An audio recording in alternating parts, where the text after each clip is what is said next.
All right, good evening. We are streaming.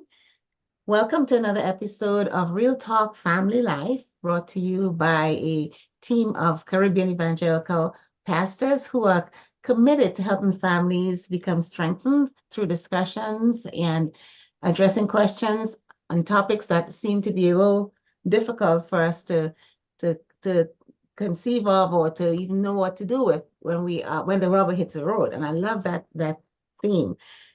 Our topic today is marriage, where the rubber hits the road. And the reason I love that topic is because, when you are getting married and you're at the altar and you're excited and all the fanfare that surrounds that wedding day is with you, you don't think about the things that may become volatile or may become a conflict or may become an issue during the marriage because you're in awe of the whole process of getting married, of the wedding, really, is what it is. But when the rubber hits the road, indicates that there will be moments in that marriage when it becomes a moment of truth, a time when a situation may ensue, or you may have to make a decision about something that can be a conflict or can be quite volatile or can impact your marriage in so many ways that you would not imagine when you are busy saying I do on that day. So we have a team of um, gentlemen here with us today who are well experienced in marriage and in counseling couples who are preparing for marriage. And they are here willing to share their expertise with you. So let me share with you the objectives for today's session. There are two. The first one is that the audience would understand the impact that children can have on a relationship. And secondly, that you also understand the impact that outside influence, such as friends, in-laws, well-wishers, not so well-wishers, the impact they can have on the relationship and on the marriage. So let's get started. Welcome to those of you who are on YouTube. I want to encourage those of you on YouTube and on Zoom to post your questions in the chat, raise your hand, well, however you get our attention. If you have a question, if you need an answer to, please let us know, and we will be willing to address those questions as they come up. We have our gentlemen who are ready to introduce themselves, and I'll ask Pastor Griffith to start the introduction. Hello, good evening. Again, you know my name, Pastor Griffith. Person who been married, yes, it's an experience, 37 and a half going on, that's more than half. Very hard, 38 now, years. And if the person who says that all knowledge comes from experience, then maybe I might have some authority to speak on the subject at hand. And that's my main authority on which I speak. I want to take the opportunity to say that by way of introducing the subject, that children will impact a relationship. We may debate whether it is positive or whether it is negative, but it does impact relationships. I'll pause because I'm just opening. Thank you. Yeah. Thank you, Pastor Griffith. Dr. Jones? Okay. I am Bertram Jones, and by profession, I'm a business person. In terms of the family, well, I've been married for coming 35 years to the same lady. I have a couple of children who are now adults, and but my claim to be on this panel basically just via experience, and the fact that I've been in church for near 40 years and in a leading capacity. I'm not professionally trained, but in a leading capacity, being an elder for the past 35 years myself. All right, so I really appreciate coming on this program. I trust that all of us would gather something that is beneficial to our families and in helping others. Thank you, Dr. Jones. Let's dig into our questions, and I will begin. The first one is a little lengthy, so please bear with me.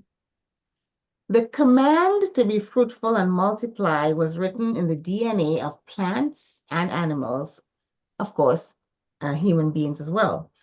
Now, amid the pain of childbearing, most women instinctively want to bear children, and the child remains a symbol of manhood to the man. What would you say to the many couples who, A, live in conflict because they are unable to have children, and B, or B, who desire to be parents but are not prepared for the responsibility? Dr. Jones, let's begin with you. All right. Now, the fact of the matter is that studies show that 1 in 8, but this is for the American society, I'm not sure how it relates to outside, but 1 in 8 couples is infertile. 1 in 8. So it's a serious thing, you know, to want children especially, and not have. No, if you don't need, you're married, but you're not really concerned about that, it's all right. But there are some folks who would love to have children, but because of their biological makeup, they just can't have it. And what do you say to those persons? Well, for sure, you know, one has to be very, very careful when you're speaking to people like this, because you can trigger emotions and create even more problems for them. Because what is seen is that people who want children, couples who want children but can't have, experience a lot of tension in the family, in their relationship. I'm sorry, and things like embarrassment and the stigma attached to not having children, you know, and this then has an impact on the relationship.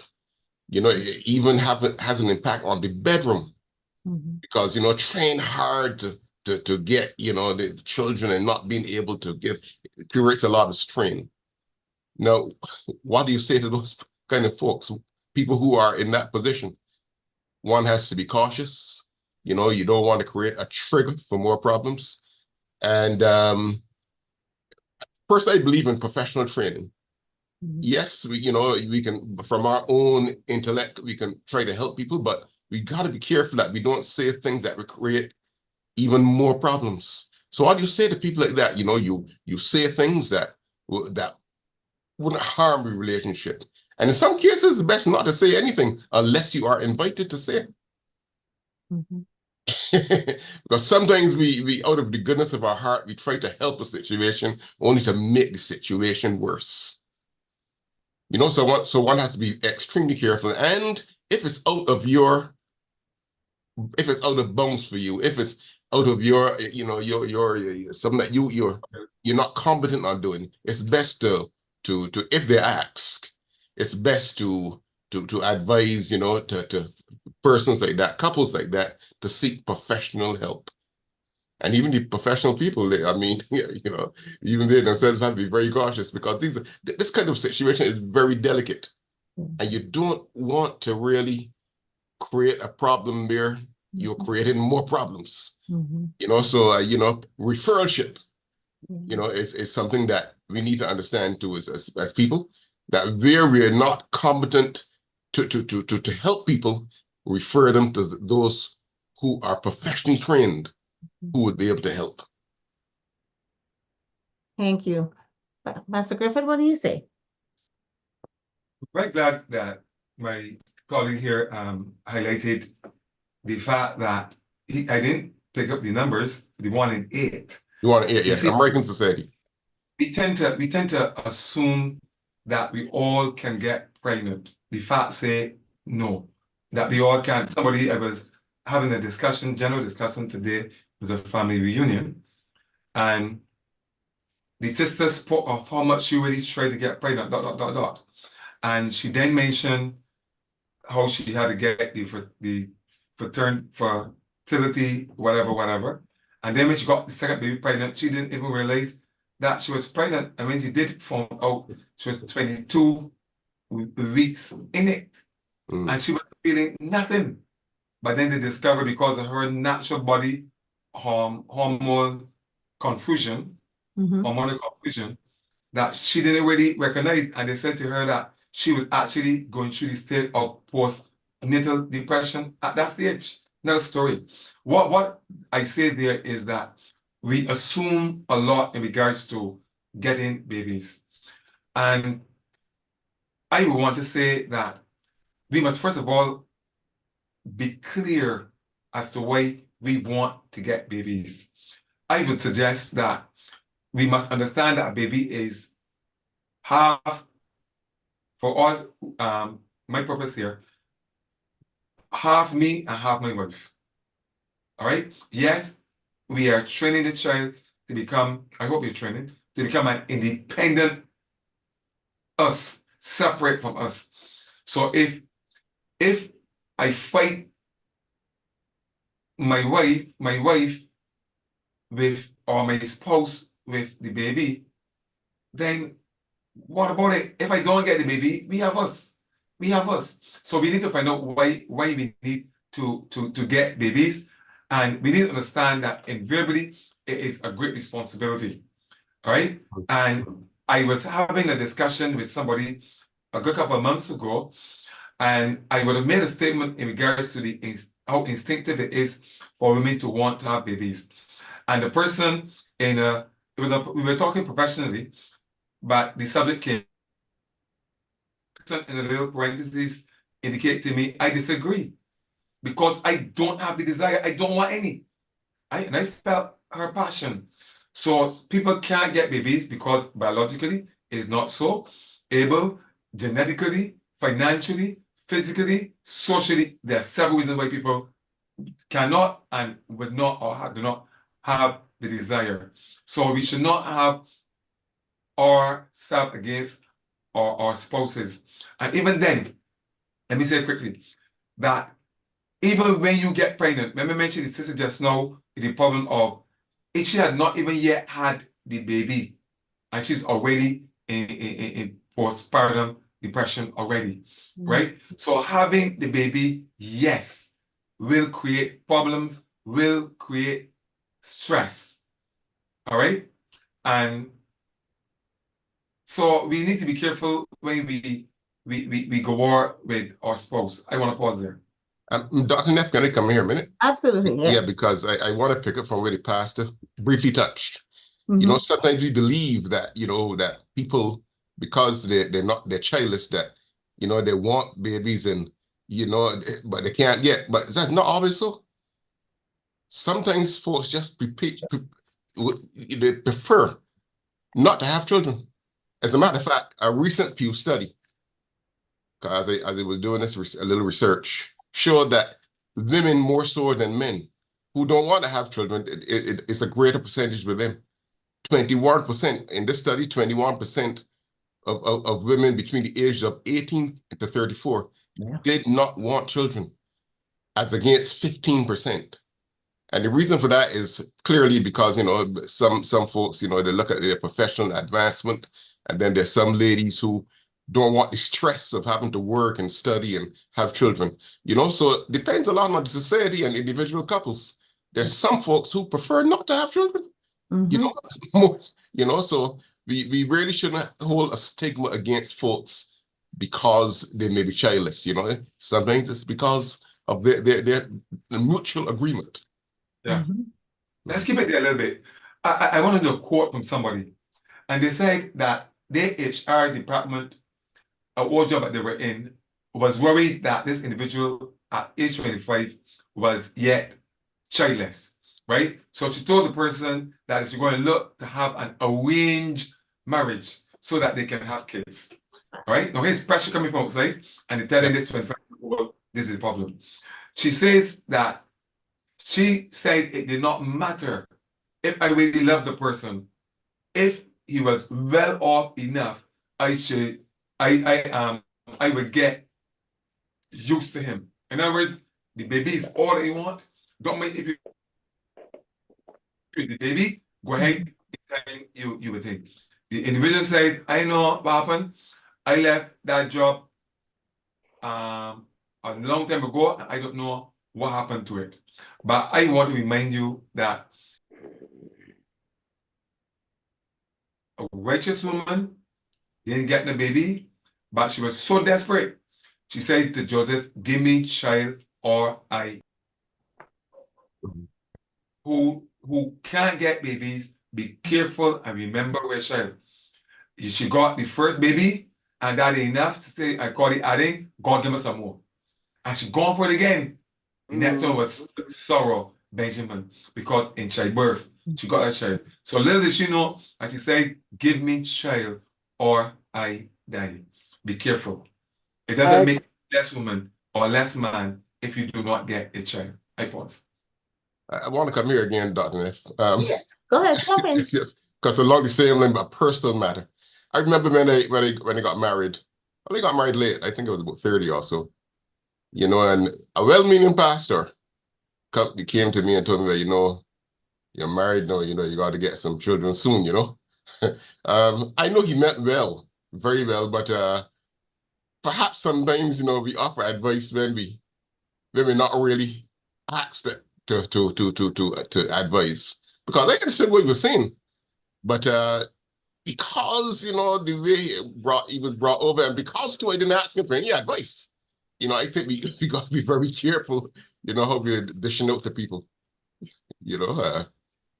And he was young at the time too, so perhaps he wasn't really experienced along those lines.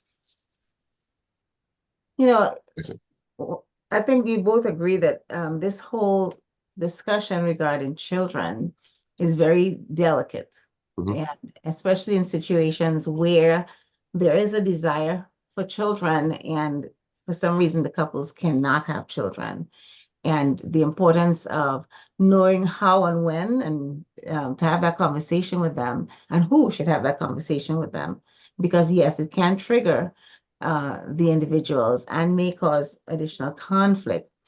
And I wonder, you know, last week we were talking about some of the discussions that should occur prior to marriage.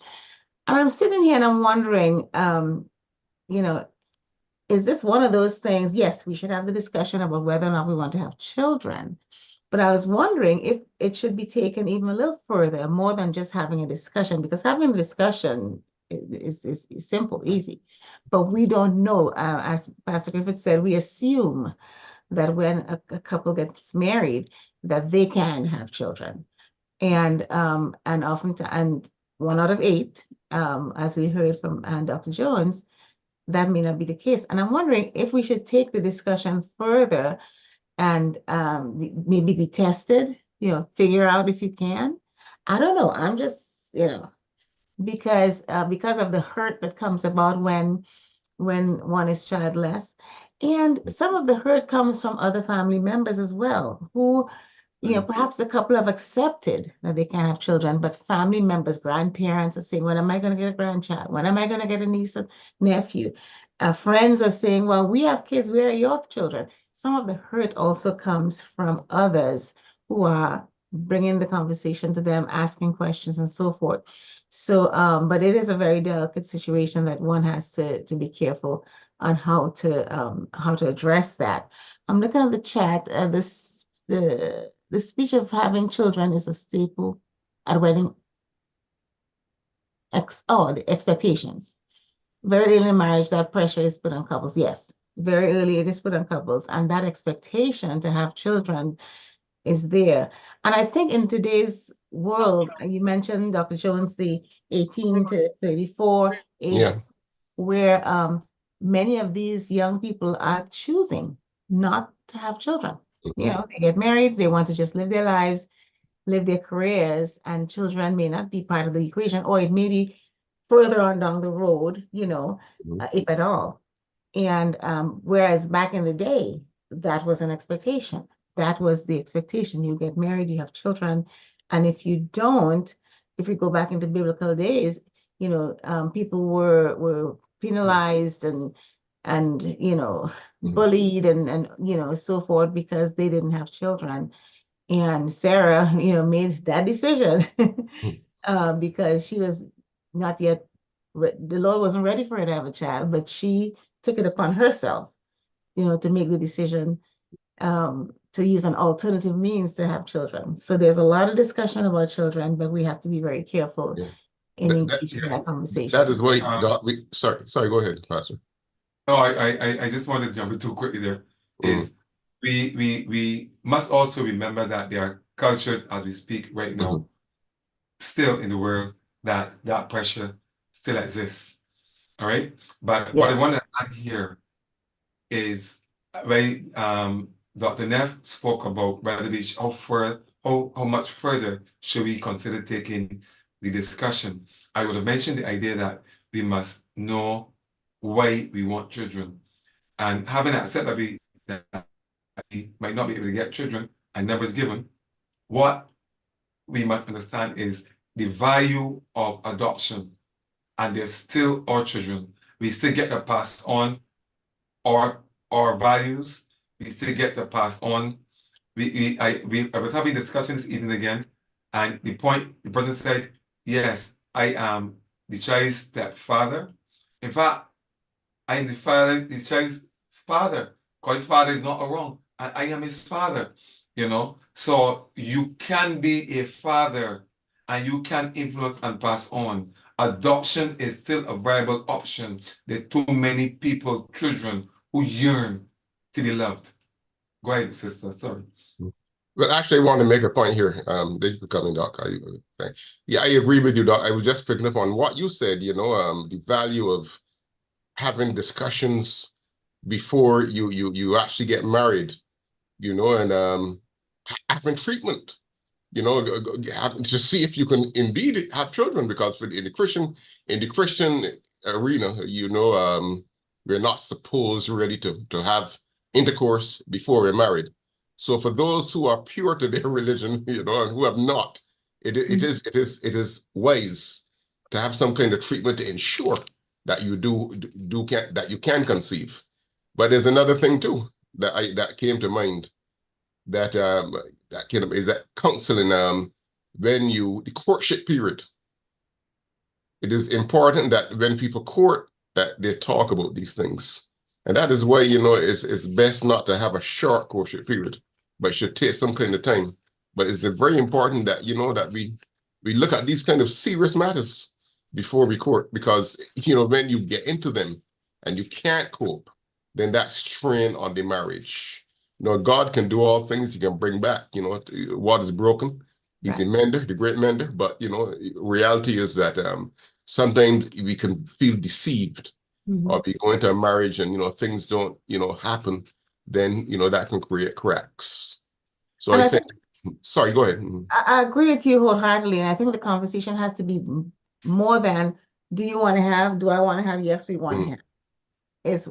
So now that we agree that we want to have children, what if the Lord says no? What if the Lord doesn't bless us with the ability to have our own biological children? Now let's talk about how we're going to handle that situation. I think we have to talk about the what ifs as well, because you get 1 out of 8, right? So and what happens when you find you can't? But go ahead, ma'am, next subject. Yes. Yeah, exactly. What happens when you find you can't? What are the alternatives you're willing to consider? Whether it's adoption, in vitro, there are all other kinds of alternatives. Surrogacy, there are other alternatives. So I think those things need to be discussed. Absolutely. And agreed upon. The thing is, though, those things are expensive. Well, infertility treatments can be very expensive. So what happens where the couple, they don't really have the funds? What do they do? And, I believe one for sure depends on the maturity of the couple and their understanding of each other. This thing takes time. It's not overnight, because when these things come on you, it's a big crack. It can create cracks in the marriage. So what do you do? When you've just found out that, you just can't get any regardless of the infertility treatments. It has a lot to do, with I believe, again, the relationship of the two people.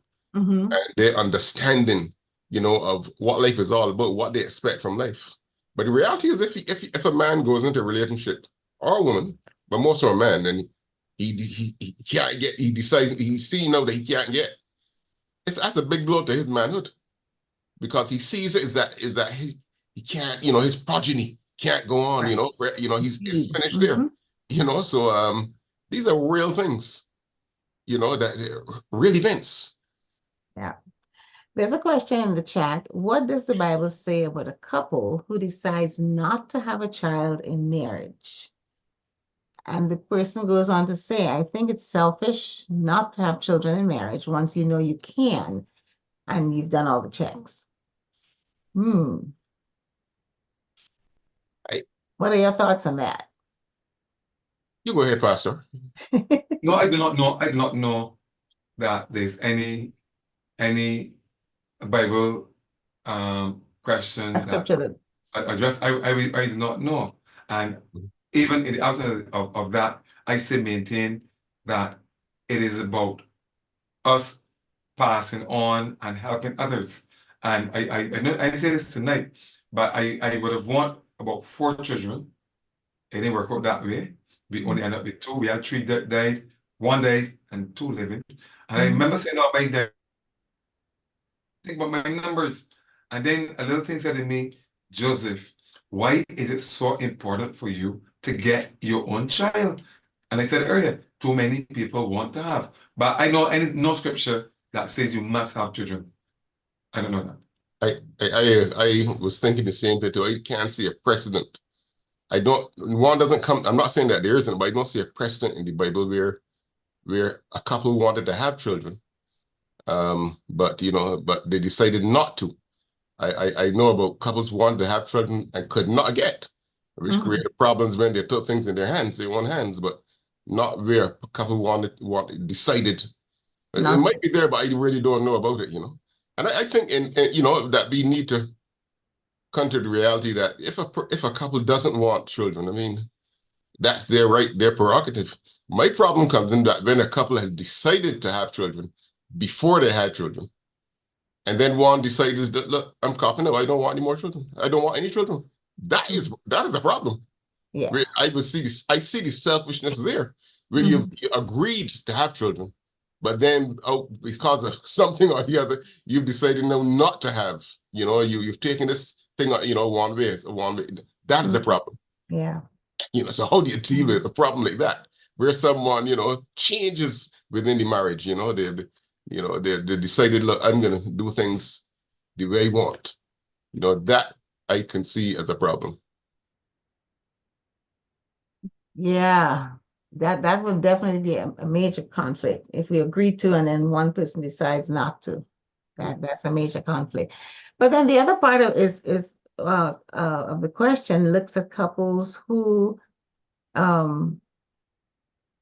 they desire to be parents or they become parents, whether they desire to or not, but they are not prepared for the responsibility of parenting.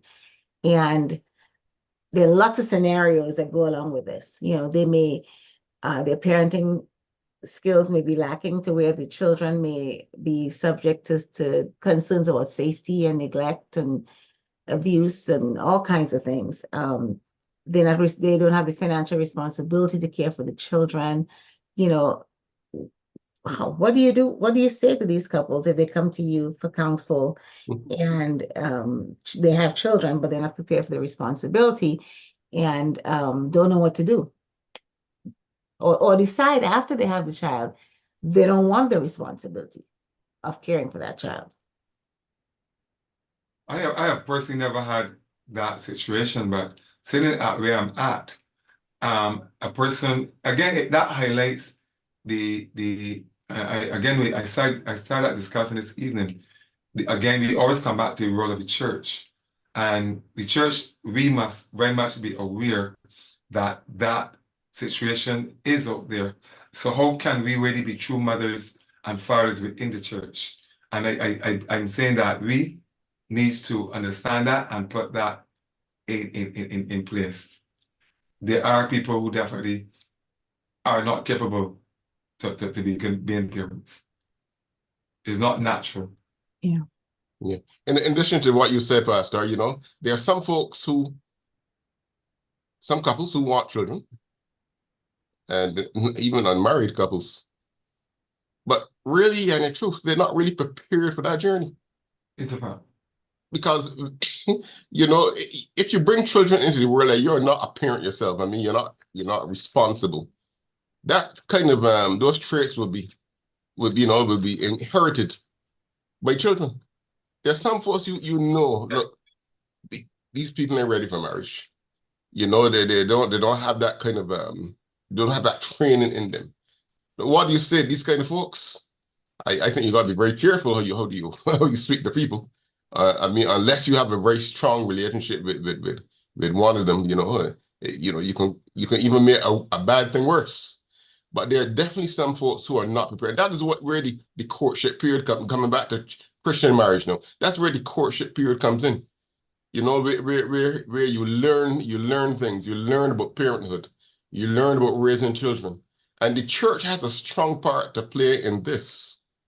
You know, church isn't just about getting up and beating a tambourine, you know, but there are aspects of people's lives that the church needs to get into to training men and women to prepare for the world, you know, and when it comes to pastoral counseling, that's where a pastor has to be very, you know, very mature, very wise, godly wisdom to be able to tell people without hurting them, wait. I know when it comes to, I understand that, pastors have to be very careful how they, what they tell people, and from a legal point of view too. Well, I believe sometimes pastors could be straight with it, you in a diplomatic way, just wait until later, but But but we do tell them. yes. Go ahead, sir. But Yes, some sir. don't hear. But if I interrupted, but just one point. Is there not everybody today that I know want to be dogs? But I've heard ever since somebody said you do not give a child a dog for a pet. I want to take that to the same point, and there's a reason why. They like it when it's small, but then once it's demand of care, they're unable to do that.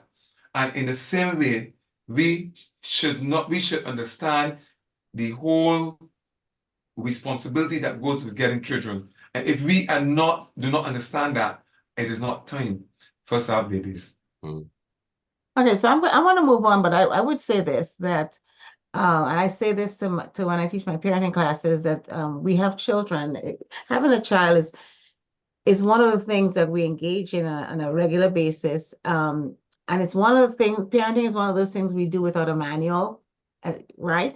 You can buy an electronic pen, and there's a manual that comes with it that tells you how to use it, how to troubleshoot it. If this doesn't happen, do this, that, the other.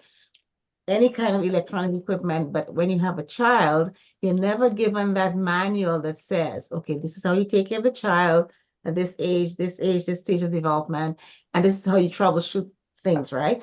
And oftentimes parents parent based on how they were parented, okay, or the other role models that they've had around them. They use those ideas from other people that they've observed. But I think as a church and as pastors and ministers who are given the charge to pastor a flock, I think it's important for pastors to be very straightforward and be very direct and be very truthful with parents when it comes to the question of parenting and having children. It behooves you to be honest and direct with them. Have that conversation, honest conversation. I don't think there are times when you can't worry about hurting somebody's feelings. And I'm not saying you go out to hurt their feelings, right? But because you are going to counsel them in love. You are. That's the nature of your job. But you have to be honest with them and guide them and provide them with resources and direct them into ways in which they can get the resources to help them become better parents and make better decisions for their parenting. So we're going to move on right now, but it's an area that we really need. The church really needs to have a stronghold in helping parents with children, the decision to parent and knowing how to raise their children. Because if they don't, it's going to impact the family, the church, the community. It's going to impact everyone. And I'm going to move on from there. I see some other comments. What is selfish about not wanting to have children if the couple agrees? If the couple agrees, that's their decision. Parenting is a lifelong commitment, and I prefer to have them choose than to submit to social pressure. And yes, it is a lifelong commitment. We do not stop parenting when our children turn 18. My youngest child is 41, and I'm still parenting. And then you grandparent. So parenting is always there. And just by the nature of this comment, I know exactly who this is, even though it says iPhone. I agree. We are schooled into preparing for the world of work, but no great training is placed on family life. Most learn from their own parents or learn as you go. Perhaps this is an area that the church can assist in. Another comment, no social pressure. Forget what society thinks and say. Talk to the Lord. Ask him for the knowledge. And if they say they have sought God, then accept this. And we, as individuals looking in, we have to accept when couples make their decisions. We cannot force people into making the decision to have children. We have to accept their decision. And if they do have children, it's our job to support and to guide, to help guide them. All right, I'm going to move to question number 2. Outside influence is one of the major contributors to unhealthy marital relationships. How will you advise couples to deal with the advice of in-laws, some people call them outlaws, pastors, and other well-wishers who are ready and willing to give their advice and to give their input into marital decisions? Pastor Griffith, I'll start with you. I want to start by using the word environment. And I know we spoke, this is outside now, influence. And outside is actually representative of our environment. And you cannot get away from our environment. All right, we must understand that. But it is important, however, that we be discerning. We become aware of what our environment is feeding us. We must be aware and be discerning as to what is healthy and what is not healthy for us. That's a natural trait of living. And it should also extend to our marriages. There are certain environments that are destructive. And of course, we're not talking about the ones that got chemicals out there, but we're speaking more specifically of people and the influence that people bring on our lives. The things they say, the kind of pressure they bear on us. All right. And invariably, people, I know things do, but I think again, these small people do create competing interests. They compete with our spouses for time, attention, and other resources, even sometimes our own money. But we must set boundaries. I said earlier, choose your environment, be discerning about your environment.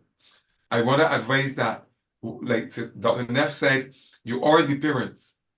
And when my parent, when my kids, they're dead now, your parents will always be your parents, but your parents are not the ones that has run your house. And we must understand that. Mommy, yes, I hear you. Did I hear you? But whenever all is said and done, you are not the one that's running my house. And we also need to be careful about how we sidestep, make our spouses feel sidestepped. In other words, we go out and we inform strangers, or we listen to the opinion of people, I don't care whoever they be, pastors, friends, whoever, and we are allowing them, we are already telling them important decisions we have to make. Before we tell our spouses these things, we go and we tell these people, and then that influence come back into the house. We need to be careful and avoid that. Again, it has to do with environment, right? So spouses don't like when that happens. And I want to repeat in a different way that your parent wishes are less important. Your marriage is more important, and not what your family, your mother and father want. Your parent cannot make decisions for your family. Women don't like mommy boys, and boys and daddies don't like women girls. Pastors are humans, and we can make mistakes. We are not trained in a lot of instances, and we got our limits. So we just need to be aware, and if the pastor says something to you, remember that's the pastor's advice. You have a responsibility to determine if that advice is sound. Here another pastor, here another professional. I want to pause. Mhm. Yeah, I Welcome. agree. I agree with what Pastor Joseph said. You know, if you're talking about pastoral counseling, yes, it might be wise to hear another pastor as well, because I guess different pastors would have probably similar training, but different understandings of how to interpret for a particular situation. But one has to be very careful with bringing third parties Mhm. into your marriage. You know, if you can't, yes, if it comes to a position where you need a third party, yes. But having third parties like family, you know, your mother or your father or your brother or a good friend, while yeah, they might be able to give good counsel, usually, you know, it's seen that folks who give counsel to someone who's close to them give I don't want to say tainted, but give, you know, advice according to what they've been told. Yeah. In other words, fully loaded, you know, advice that Mhm. isn't really partial, that isn't impartial. So one has to be very careful, because the person that people who are close to you will clearly give you, you know, information or give you advice that is that you want to hear, you know, and but it's better to have advice from people who are not connected with the marriage, who have nothing to gain really, no friendships to lose. You know, people who are trained and who genuinely want to see the marriage strengthen. There's some folks who would give you information thinking, you know, what they're saying would help, but what they're doing more so is destroying the marriage.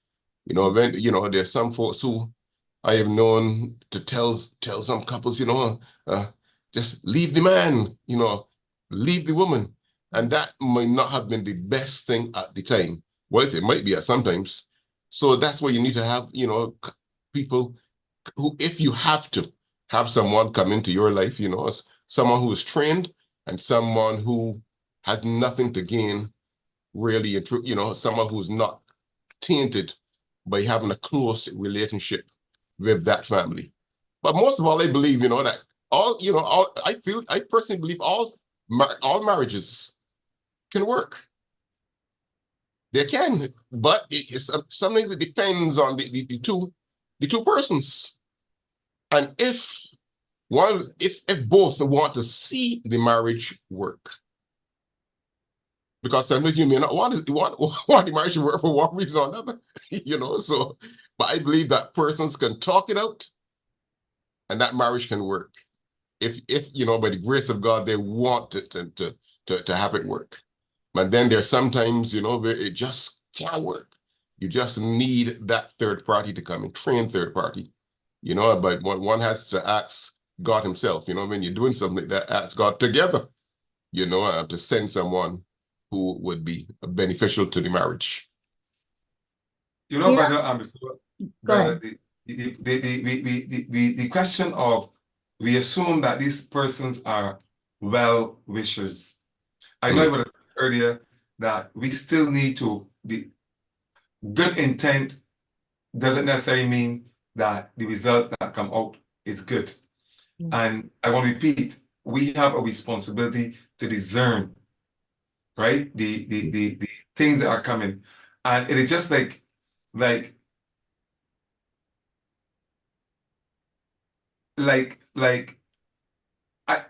said already and I said again, in my household, I buy groceries. And I don't give my wife money when the man come. And I don't be giving her. She works, right? But that works for us. And we conking on almost 38 years, and we doing on good. So I can come and tell Dr. Neff, listen, you got levy, he got give money, I can't be wait to you, you gotta buy things. No, you know what I'm saying? She might mean good. But is that applicable in our relationship? You know what I'm saying? It doesn't. So let's be careful. People might intend good, but does that advice complement what you already have working for you in your relationship? I think I'm very leery of people who would say, girl, if that was me, I would. Well, this is not you.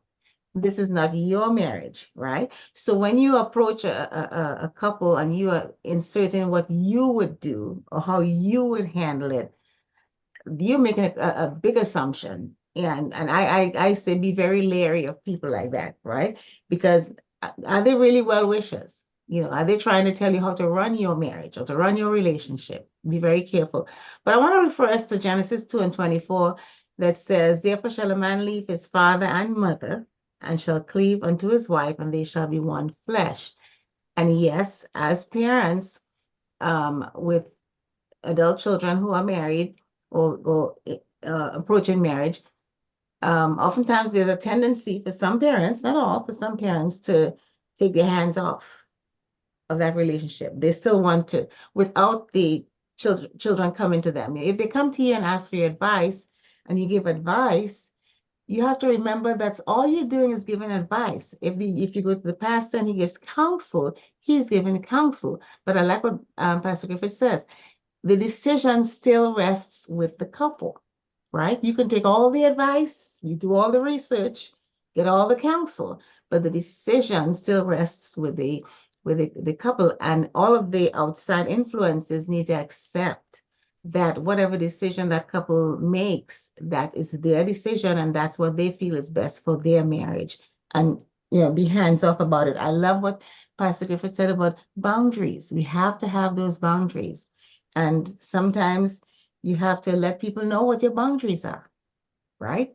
Because if they're overstepping and if they are getting into your business, and uninvited, or even if they're invited, you have to be very careful about what you say. So I really like what these gentlemen are saying about how you address those outside influences who are coming in and having input and counsel and advice, but just know that you have to make the decision as a couple for what works best in your marriage, because it's your marriage and every marriage is not the same.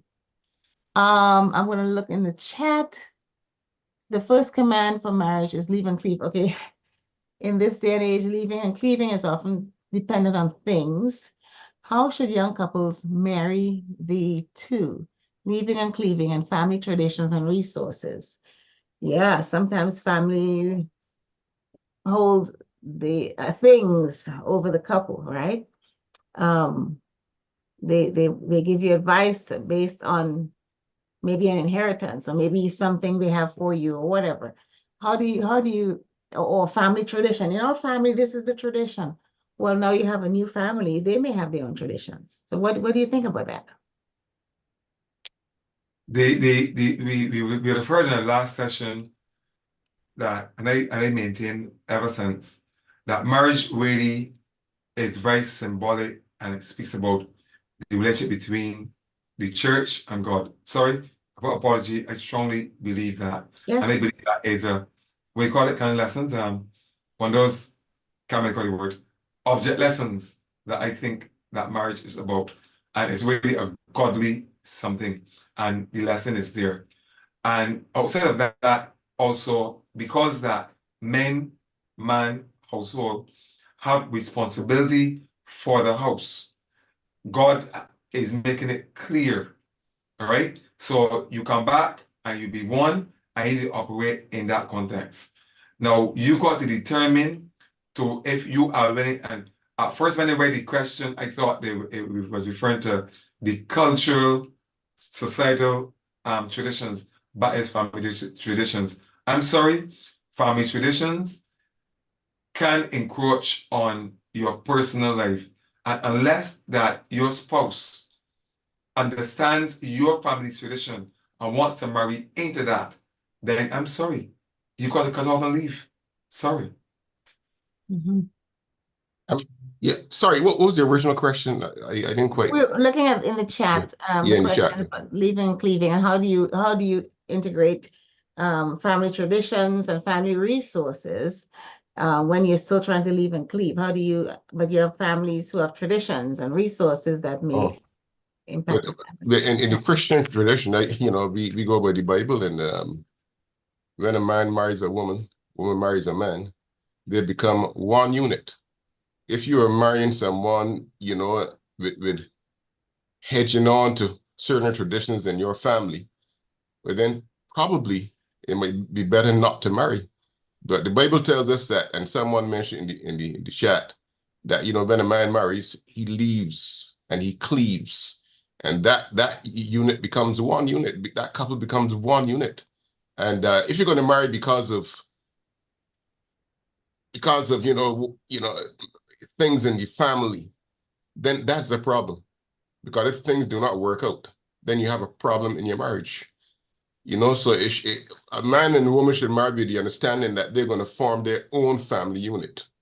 You know, not not dependent on their family, their say family, because that means that if you're marrying because of that, with the understanding, you know, of that, these folks have some kind of connection with with your marriage, then you know, I don't know if it happens, perhaps it does, but you know, I believe that churches should teach people that, you know, you're one unit, you're not married to be, that's some noise there, to dependent on other family unit, on other family folks, you know. But the thing is that, you know, we understand that when we marry as one independent unit.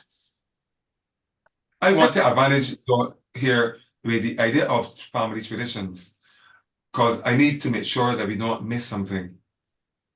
There are certain, maybe all of us, this evening I went to a family reunion on my wife's side. I had to leave to come back here. And I maintain that family is important. I parked the van while waiting to the people assembled, and I was listening to the news. But then I went to swing the engine to bring up the table and discover that my van in one start. Well, I got it jump started and I went and got a battery. And while that price mark, my son came to me, my nephew came, my son came, and my two other nephews came, right? And I end up saying, you see, whenever all is said and done, all you really got is your family. Now, there are certain traditions in our individual families that are important to us. And we must understand that both of us have what we do. And it is important that we respect those traditions. The concern is when the traditions encroach on our beliefs, our core values. That becomes a problem. And we should be able to be aware, this way the recording coming, we should recognize early that the traditions that this family have really go contrary to your core values. But other than that, I repeat, there are traditions that each family must have and are important to them, and is not harm. We need to support those values, because when we divorce, then we lose you and we lose your family. But I'm saying, I'm not talking about those traditions that ain't good, but know early whether you can go into that tradition or not. But traditions for us as individuals are important. Just remember that. I just want to come in here, Dr. Neff. Uh-huh. That is why when you marry, you need to look at the spouse's family. Amen. Because when you marry, yes, it is true that you form one unit, but it's not one autonomous unit. You marry into a family and you marry into traditions. That is why it needs to be very clear. You need to be very cautious and clear on the person you're marrying to, because when you marry to that person, you're marrying into other people as well. They just want to put in a broad way, right? But you're marrying into traditions, according to what you said, Pastor. And you will have to know if there are traditions that you can deal with, that you're comfortable with. If there are, well, all is well. If there are some, traditions that you can't deal with, then if you marry that person, you may have a problem. Because when you marry, it's not like the folks that are not going to be there. They won't be there, and as long as the marriage lasts. So one has to be, you need to pray. Prayer comes in, is a very big thing. Your relationship with God, to be very cautious on whom you're marrying.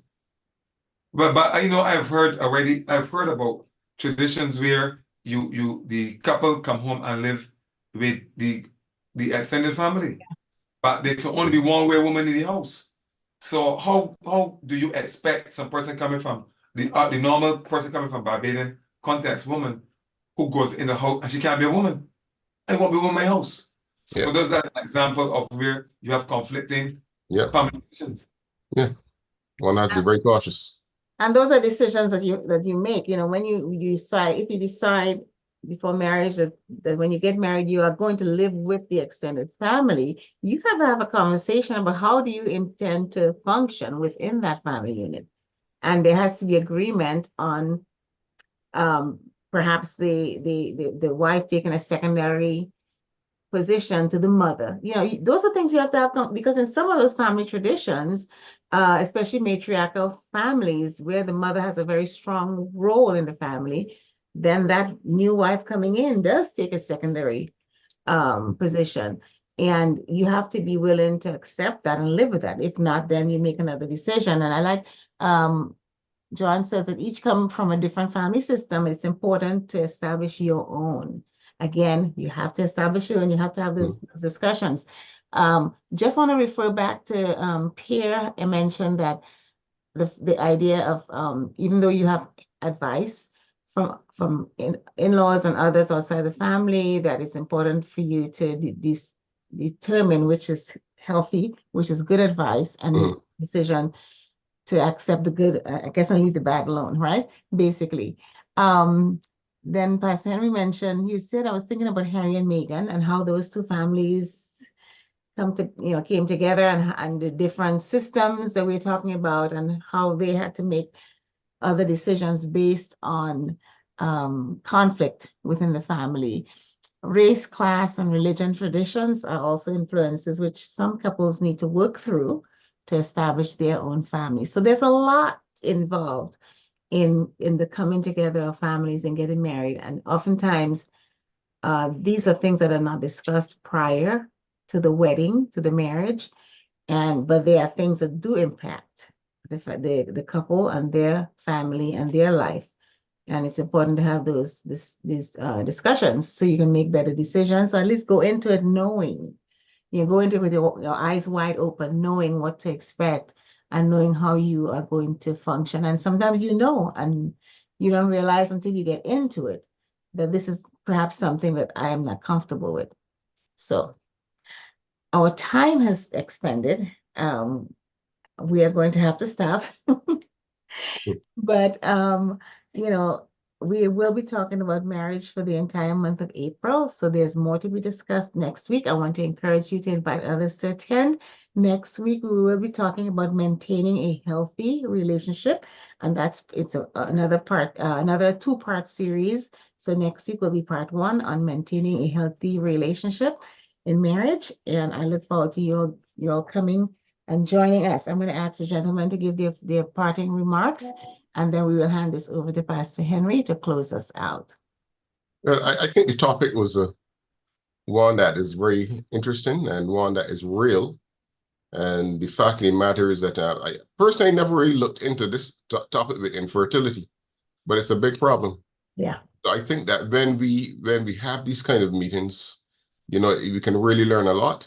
And also to, the church, I keep on mentioning the church because this is a Christian program. Church needs to do a lot when it comes to addressing problems like these. It's more than singing and shouting hallelujah, but it's about helping people, helping couples, helping families. The church has a major role to play. Yes, the school does too, but and parents especially. But I think, church has a major role to play in shaping the minds of couples and, unmarried folk. Yes, infertility is a big problem. When children come into play, it can even be even more problems. But I think with God, all things are possible. All things can be handled. But when we marry, we must ensure that we have, I must say again, that our courtship period must be one. There must be some kind of time, because we need to come to an understanding of how we want to shape our marriage.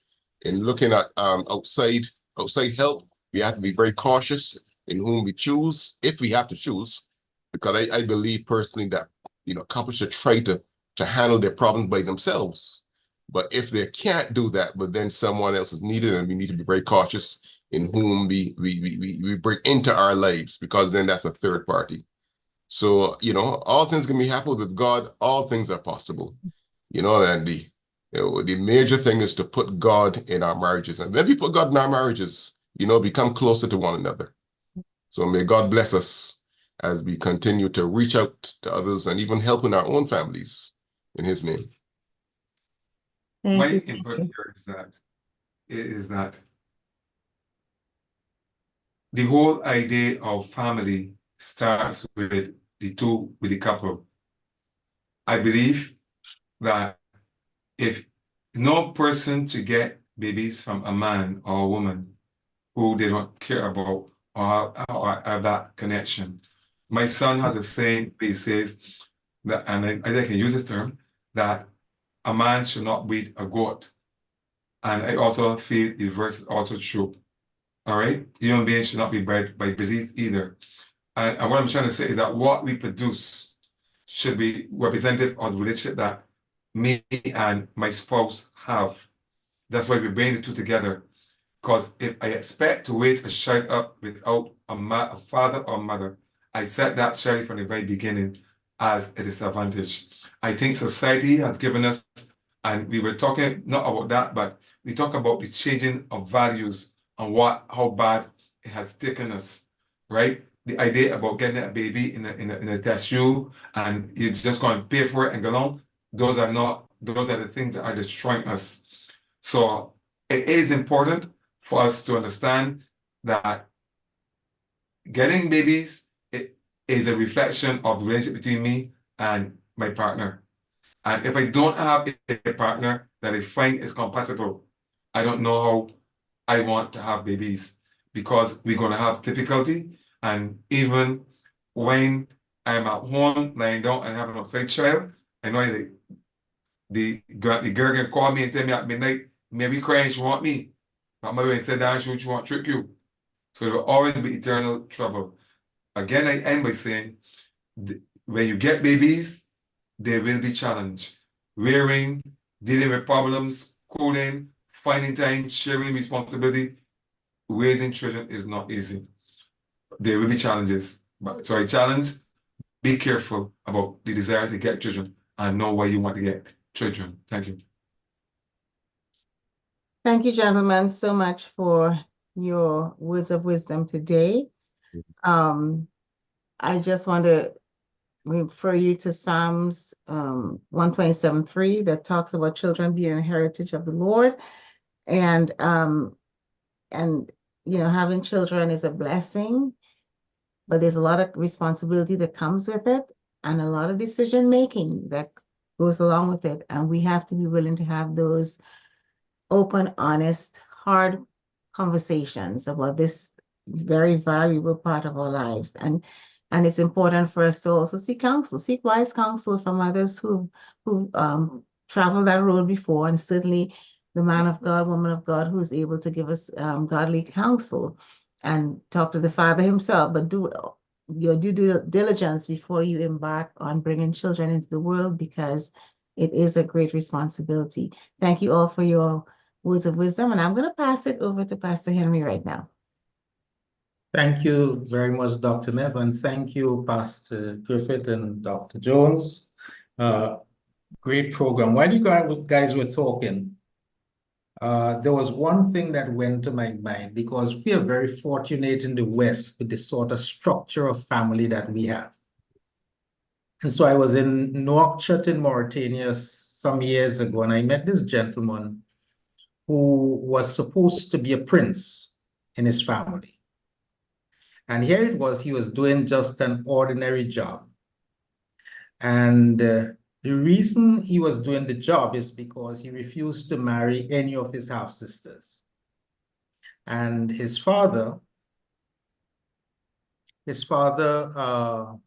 took everything from him, would not allow him to earn anything from the family's wealth. And went so far during one of the revolutions, enlisted him in the army and advised one of the generals to put him to the front so that he would get killed. Mm. And so after he shared the story, he eventually got married to the lady that he loved. And when he shared the story, I asked him, so you hate your father? He said, no, if my son did the same thing as I did, I would do the same thing to him.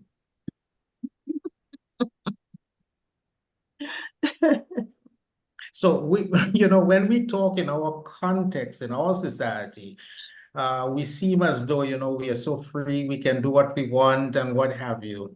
It's not so all over the world. And, you know, these people, they have to work along their issues and work with their traditions and what have you and so on. And one advice, Dr. Neff, you said it, children, the Lord blesses those who have children. Only if you are young, you are young. Blessed is the man who has his quiver full. Quiverful. Blessed is the man who has children in his youth. I think that's what Psalm 127 says. Don't wait until you get 60 years of age to think about children. Thank you very much. Have a blessed evening and see you.